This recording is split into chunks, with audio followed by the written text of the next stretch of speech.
in the world of AI, in the Hmm. world of every app that is trying to optimize and make more efficient and take the human out of things, these exercises and what Freestyle Plus is providing, and this activating these neurons and this part of our dormant creativity is more important and has more value than ever before. Mhm. So I just wanted to Yeah. make that editorial. Okay, go ahead. And Thank you, Seth. beats. Mhm.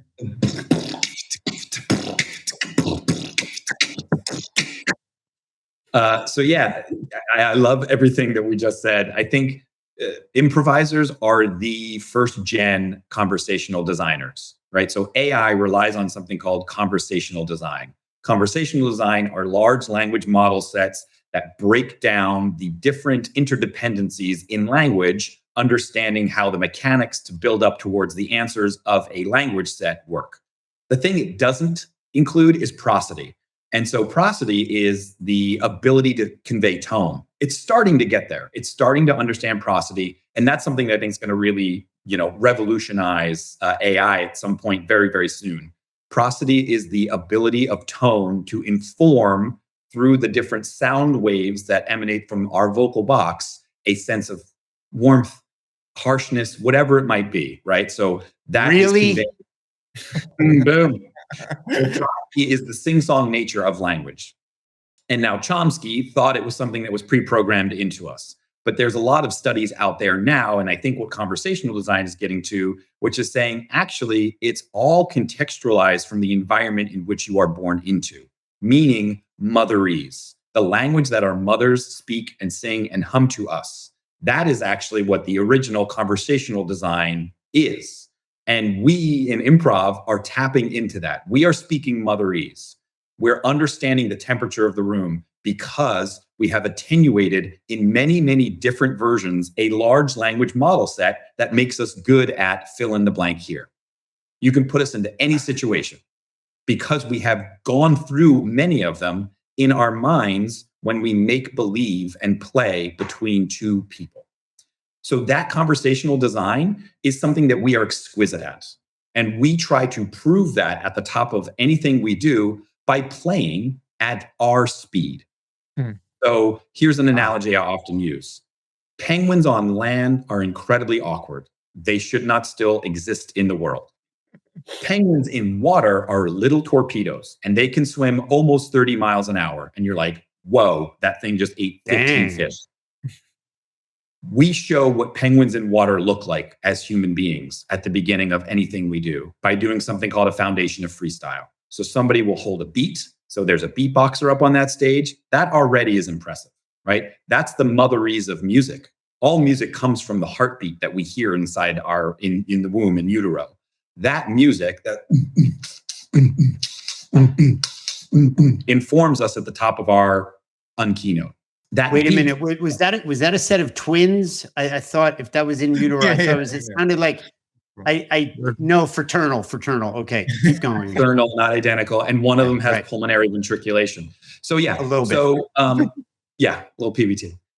So that beat happens at the beginning of the thing, and like Vivek said, beats help us to syncopate. So there's this incredible like wiring mesh network we as humans have, and when you start getting into a beat together, you actually syncopate and you send off all of these different pheromones that say we're one. We belong here together. It's why people love concerts and music tours, and they go show up by the throngs because they feel as though they are one and they're connected. If we can do that at the top of an Keynote, we've already, I think, struck a chord, pun intended. And that chord, it resonates, and its resonance should be now the thing that people out there are saying, oh, this is what humans are capable of. So Seth, give me 3 words that have nothing to do with each other. They could be your favorite words. They can be random words. You can literally look them up right now. Whatever you want to do, just any 3 words that you want. Okay. Pumpkin, book, Yep. and chair. Pumpkin, book, and chair. Great. So Viv, just give me a snap. I think that'll be the easiest thing. Yeah. Okay. Yes, look at this. Don't ever stop and stare. If I had no head, well, it's a pumpkin on a chair. That is right. Call me Tarrytown, where I tally forth. I am known as Peter Pumpkin Eater in the north, but in the south it's Sleepy Hollow. So please don't feel that shout, because if I see you in the woods, you will have doubt. I will cut you down and take you back there. And that is why Tim Burton mastered in the air. Bravo. Bravo. So it's just taking words, using them as inspiration. So paying honor to the words that we just got, and then finding some sort of impulse or beat or association to the rhythm that then brings up whatever floodgates of communication I'm able to tap into. So that's called freestyling. And Freestyle Plus typically starts on keynotes doing a little bit of a freestyle with words that they value. So the words come to us from the people in the audience who are telling us what the outcomes they hope to be of that day are. Mhm. And then those words are from that moment of the people in the room with us. That's it. AI is getting better at that, but we as human beings can do that the best because we have a chemical reaction in our brains that help us to create something called oxytocin. That's the end of the road. This all leads to something called oxytocin. It's also known as the love hormone. It comes from the concept of mothers feeding babies. And oxytocin is when you are emitting those hormones that say, I trust and love this community. Yeah, and I could see how at the outset, first of all, you're putting yourself on the hook. You're walking the walk, talking the talk, and it can be disarming.